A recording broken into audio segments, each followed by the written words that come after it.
আসসালামু আলাইকুম। সবাইকে ঈদের শুভেচ্ছা জানিয়ে আমার নতুন একটি ব্লগ ভিডিও শুরু করতে যাচ্ছি। আশা করছি এই মুহূর্তে যে যেখানে আছেন আল্লাহর রহমতে ভালো আছেন। আলহামদুলিল্লাহ আমিও ভালো আছি। তো ঈদের দিন সকালবেলা আমি আমার বেডরুমটা গুছিয়ে নিচ্ছিলাম। তো বাকি বেডরুমগুলো আমি আগের দিনই গুছিয়ে ফেলেছিলাম। আমার রুমটা আর গুছানো হয়নি।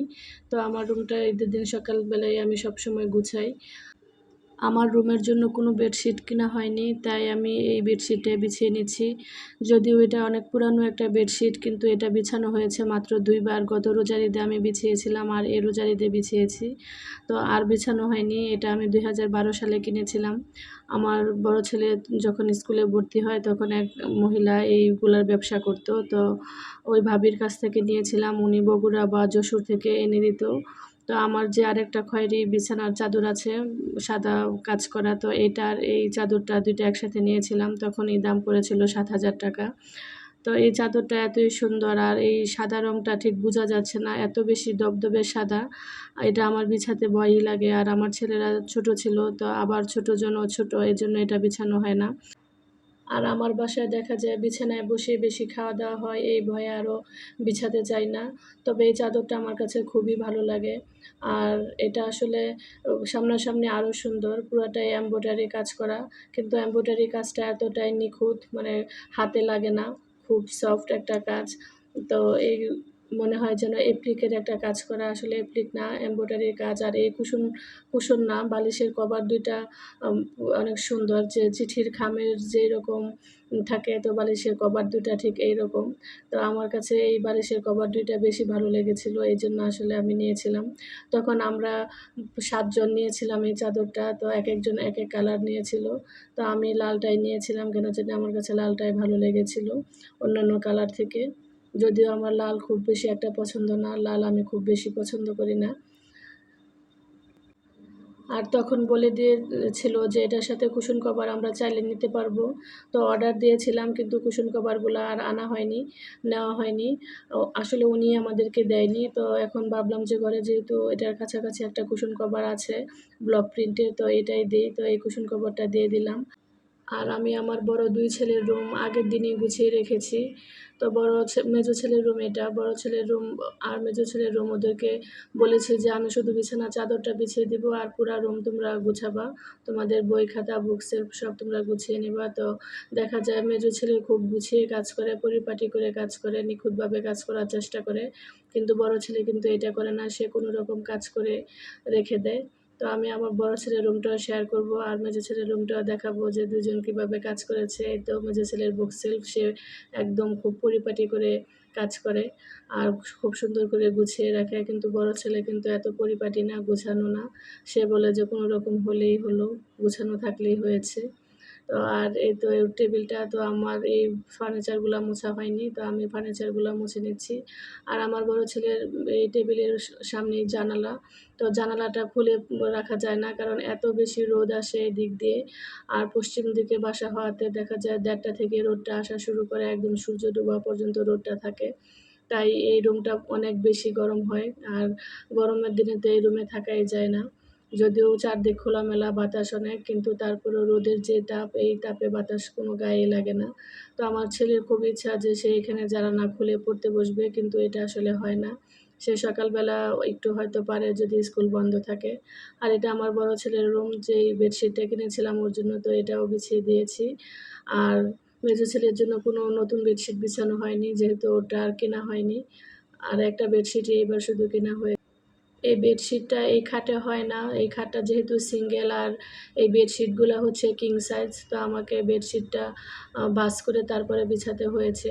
আমি আবার ভেবেছিলাম যে কেটে এটাকে আমি সিঙ্গেল বানিয়ে ফেলবো। পরে আবার ভাবলাম যে না, অন্য ২ বিছানায়ও বিছানো যাবে মাঝে, মাঝে। সিঙ্গেল করার দরকার নেই। আর এই তো আমার বড় ছেলে গুছিয়েছে। তো ওর বই খাতাগুলা ও সেলফে রাখেনি। কোনোরকম গুছিয়ে শুধু রেখে দিয়েছে। আর ওর এই সেলফটাতে ওর বই খাতা আসলে নিচ্ছেও না। এত বেশি বই খাতা হয়ে গিয়েছে। তো ওর জন্য আরেকটা সেলফ নিতে হবে। চিন্তা করছি আরেকটা সেলফ নেয়ার জন্য। ও যেহেতু সামনে এসএসসি পরীক্ষার্থী, তো ওর একটু বই খাতাটা বেশিই লাগছে। এইজন্য ভাবছি ওর জন্য একটা ওয়াল শেলফ বানিয়ে দিব যেন ওর বই খাতাগুলো সহজেই রাখতে পারে। আর আমি তো আমার ড্রয়িং রুমে চলে এসেছি। তো এইগুলো আমি ব্লক করে নিয়েছিলাম সোফার উপরে দেওয়ার জন্য। আর আসলে এই সোফাটা আমার অনেক পুরানো। তো এই পুরানো সোফাটাকে আমি বারে নতুন করে লুক দেওয়ার চেষ্টা করি, নতুন করে সাজানোর চেষ্টা করি। আর সোফা কিনতে যাই আসলে আমার পছন্দ হলে আমার হাসব্যান্ডের পছন্দ হয় না, আমার হাসব্যান্ডের পছন্দ হলে আমার হয় না। আর আমি অনেকবার মানে বলেছি এই কথাটা। তো আবার ২ জনের পছন্দ হলে দেখা যায় আমাদের বাজেটে মিলে না। আমি ড্রয়িং রুমের জন্য একসাথে ম্যাচিং করে এই কভারগুলা করে নিয়েছি। আর এইগুলা আমি রানার দিয়ে করেছি। আমার যে রানার ছিল, রানারের সাথে যে ম্যাট ছিল, তো এই ম্যাটগুলা দিয়ে আমি এই কাজটা করে নিয়েছি। উপরে কাপড় দিয়ে সাথে লেস দিয়ে সেলাই করে নিয়েছি। তো সাইডটা আমি লেস দিয়ে একটু বর্ডার করে সেলাই করেছি যেন দেখতে সুন্দর লাগে। আর এটা যে বড় রানারটা ছিল, তো সেটার উপরে আমি এই কাপড়টা দিয়ে কাজ করেছি। তো ভাবলাম যেহেতু এটা এভাবে খালি পড়ে আছে, আমার এই ট্রেটা পড়ে আছে, আমি কোনো কাজে লাগাইনি। তো এখানে এটা রেখে দেই, দেখতে ভালো লাগবে। আর এখানে আসলে কিছু রাখতে পারি না, কারণ আমার ছোট ছেলে দেখা যায় এই রুমেই খেলাধুলা করে। ওর খেলাধুলার স্থানই এইটা। তো সবসময় দেখা যায় ও এখানে ঘুরে খেলে। আর সাথে একটা লাঠি বা স্কেল কোনো কিছু থাকে, তো ও অনেক সময় এগুলা নষ্ট করে ফেলে। আর এই যে এখানে গাছটা রেখেছি, আমি যখন ভয়েস দিচ্ছি তো এই গাছটা আমার ছেলে খেলতে গিয়ে ফেলে দিয়েছিল। এটা গুছিয়ে এসে তারপরে ভয়েস দিচ্ছি। এজন্য আমি এখানে কিছুই রাখি না। আর উপরে এই রানারটা দেওয়ার কারণ হচ্ছে আমার ড্রয়িং রুমে দেখা যায় প্রচুর বাতাস। এই পাতলা কাপড়টা টেবিলের উপরে কোনোভাবেই থাকে না, বাতাসে উড়ে পড়ে যায়। তাই আমি রানারটা দিয়েছি যেন ভারী হয়ে থাকে আর কাপড়টা উড়ে না যায়। এজন্যই আরকি দেওয়া। তো আমার কাজগুলা কেমন হয়েছে একটু সবাই জানাবেন। আর আমি নীলের সাথে গোলাপি কালারটা দিতে চেয়েছিলাম। পরে দেখি যে আমার গোলাপি কালারটা মনে হয় আর হবে না। তাই আমি এই বেগুনি কালারটা দিয়েছি। এখন দেখছি যে দেখতে খুব বেশি খারাপ লাগছে না। তো এই যে এই পাশে বিছানাতে বিছানো যেই কভারগুলা দেখতে পাচ্ছেন, এটা আমি আগেই করেছি। অনেকবার শেয়ার করা হয়েছে আপনাদের সাথে। তো এই সেটটার জন্য আর নতুন কিছু করা হয়নি। এই হচ্ছে আমার ড্রয়িং রুমের ফাইনাল লুক। তো ড্রয়িং রুমটাও আমি ঈদের দিন সকালেই গুছিয়েছি। আগেই একটু গুছিয়ে রেখেছিলাম। তো বাকিটুকু ঈদের দিন সকালে গুছিয়েছি। আগে থেকে গুছিয়ে রাখলে দেখা যায় নষ্ট করে ফেলে। তো ঈদের দিন সকালে গুছিয়েছি। আর ঈদের দিন দুপুর পর্যন্ত আমার বাসায় কোনো মানুষ ছিল না।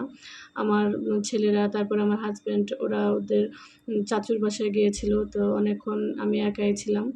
এটা হচ্ছে ঈদের দিন সকালবেলা কাচ্চির প্রিপারেশন নিচ্ছিলাম। তো তখন মনে হয় 5:30 বা পৌনে 6টা বাজে।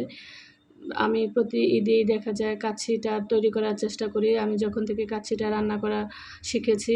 আর আমি কিন্তু ৩ বছর ধরে এই কাচ্চিটা রান্না করতে পারি। এর আগে কিন্তু আমি ভয়ে কাচ্চি কখনো রান্নাই করিনি। আমার কাছে কেন জানি মনে হতো যে কাচ্চি কখনো, মাংস কখনো সিদ্ধ হবে না। আরবি কিচেনের ভিডিও দেখে যখন আমি কাচ্চিটা তৈরি করেছিলাম তো প্রথমবারে আমি সাকসেস হয়েছি। তো এখন আর ভয় পাই না, যে মাশাআল্লাহ এখন আমার কাচ্চিটাও খুব ভালো হয়। কিন্তু আমি একটু বেশি আইটেম যোগ করি, আর উনি এগুলা আসলে শেয়ার করেনি। তো আমি, আমাদের একজন বাবুর্চি আছে যে আমাদের কোনো প্রোগ্রামে এই কাচ্চিটা রান্না করে দেয়। তো ওই বাবুর্চির যেই মশলার লিস্ট, তো ওই মশলার লিস্ট থেকে আমি কিছু জিনিস পেয়েছি। তো ওই মশলাগুলা থেকে কিছু মশলা ইউজ করার চেষ্টা করি। যেমন উনি ডানো ক্রিমটা ইউজ করে, তো আমিও একটা ডানো ক্রিম ইউজ করেছি।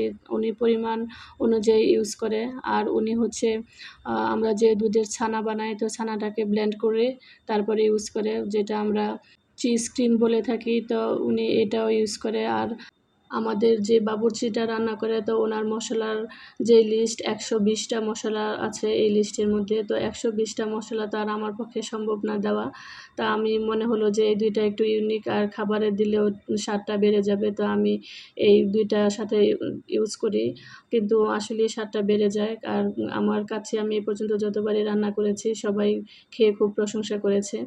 আর এই তো আমি এখন এগুলা সব একসাথে মশলা দিয়ে মাখিয়ে রাখবো। তো এই সারারাত্র মাখিয়ে রাখতে পারলে ভালো। আমার আজকে সময় হয়নি, তাই আমি এটাকে ৩-৪ ঘন্টা মাখিয়ে রাখবো। তো মাশাআল্লাহ এই ৩-৪ ঘন্টায় আমার মাংসটা খুব ভালো সিদ্ধ হয়েছিল।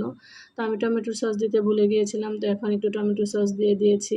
আর আমি এই রান্নাটা পুরাটাই ঘি দিয়ে করেছি। আমার প্রায় ৩৫০ গ্রাম বা ৪০০ গ্রামের মতো ঘি লেগেছে এই রান্নাটা করতে। তো এই পুরা রান্নাটা ঘি দিয়ে করার কারণে খাবারটার টেস্টটা আরও বেশি ভালো হয়ে যায়। তা আমার দেখা যায় আমি ঈদের মধ্যে, রোজার ঈদের মধ্যে এই কাচ্চিটা স্পেশালভাবে তৈরি করি। আর সাথে রোস্ট থাকে, কাবাব থাকে, এই অল্প কিছু রান্না করি আর কি। আর যেহেতু আমার বাসায় একটু গেস্ট থাকে, রোজার ঈদে আমার দেবর আসে, তো ওদের জন্য একটু প্রিপারেশন নিয়ে রাখি। আর এবার একটু গেস্ট বেশিও ছিল, ছেলেদের ফ্রেন্ডরা এসেছে, তারপরে ২-১ জন আত্মীয়স্বজন এসেছে। আর আমি এইখানে খাসির গোস্ত নিয়েছিলাম ৩ কেজির মতো। আর চাল দিয়েছি বাসমতি ১ কেজি। তো এই আমাদের যে বাবুর্চি, তো উনি আবার আ এইরকম করে রান্না করে। তো উনি ডাবল দেয় না। উনি ২ গুণ বাড়িয়ে তারপরে মাংসটা দেয়। চালের ২ গুণ মাংস থাকে। তো আমার হাসব্যান্ড এবার আমাকে 3 কেজি মাংস এনে দিয়ে বলছিল যে, "তুমি ১ কেজি চালের সাথে এটা করবা, বাড়াবা না।" তো আমি ভেবেছিলাম যে আমি ১.৫ কেজি চাল দিয়ে করব। তো কোনোভাবেই আমাকে দেয়নি ১.৫ কেজি চাল দেওয়ার জন্য। তো পরে ১ কেজি চাল দিয়ে করেছি। আমি ভেবেছিলাম যে হবে না। পরে মাশাআল্লাহ আমাদের এই কাচ্চি কিন্তু মেহমান সবাই খেয়ে পরে আমরা আরও ২ বেলা খেয়েছি। তো এই তো আমার কাচ্চিটা হয়ে গিয়েছে। আমার হাসব্যান্ড এসে জিজ্ঞেস করছিল যে, "এগুলা কি উপরে দেখা যাচ্ছে?" তো আমি বলছিলাম যে, "এগুলা আলু বোখারা।" তো আলু বোখারাগুলা সিদ্ধ হয়ে একদম ফুলে গিয়েছে। দেখতে মনে হচ্ছিল যে মাংসের মতো মনে হচ্ছিল। আর এই তো আমি এখন এখানে খাবারগুলা সব সার্ভ করছি।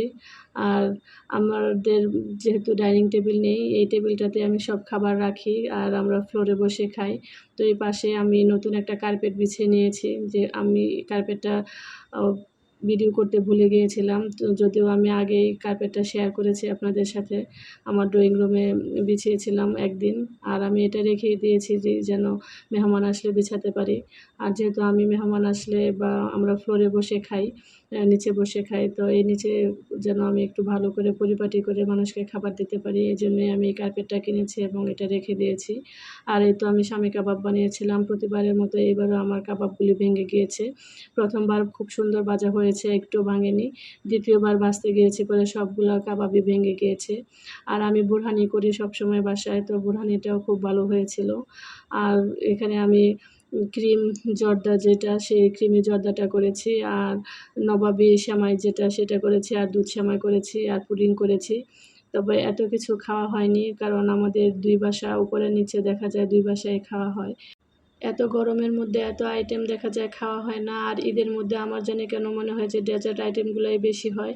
তো আমার বাসায় তো ডেজার্ট আইটেমগুলো একদমই খাওয়া হয় না। আর আমি সেমাইয়ের উপরে আর জর্দার উপরে বাদাম কাটা দিয়ে দিচ্ছিলাম। বাদাম কুচি করে কেটে রেখেছিলাম, তো সেগুলাই দিয়ে দিচ্ছিলাম। আসলে এটা খেয়াল হয়নি দেওয়ার জন্য। তবে আমার পুডিংটা খেতে খুব ভালো হয়েছিল এবং ভিতরটাও খুব সুন্দর হয়েছিল। আর দেখতেও ভালো লাগছিল। তো অন্যান্য খাবারগুলা কেমন হয়েছে জানি না। তবে ক্রিমি যে জর্দাটা, এটা একদম ওর সাথে সাথেই শেষ হয়ে গিয়েছিল।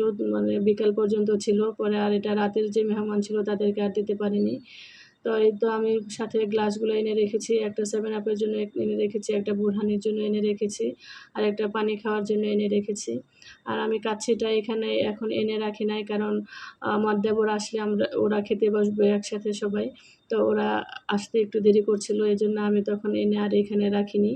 আর আমার বড় ছেলে, মেজো ছেলে ২ জনই আমাকে হেল্প করছিল ভিডিও করার জন্য। আর আমার ঈদের আগের দিন থেকে এই পর্যন্ত কোনো কাজের মানুষ নেই। তো আমি একাই সবগুলা কাজ করছি। তো এই এত কাজ করে আমি অনেক বেশি টায়ার্ড হয়ে পড়েছি, অসুস্থ হয়ে পড়েছি। তো আমার প্লেটগুলা আমি ধুয়ে নিয়েছিলাম, মুছতে ভুলে গিয়েছি। তো এখন মুছে নিচ্ছিলাম। সবাই ভালো থাকবেন, সুস্থ থাকবেন। আসসালামু আলাইকুম। আল্লাহ হাফেজ।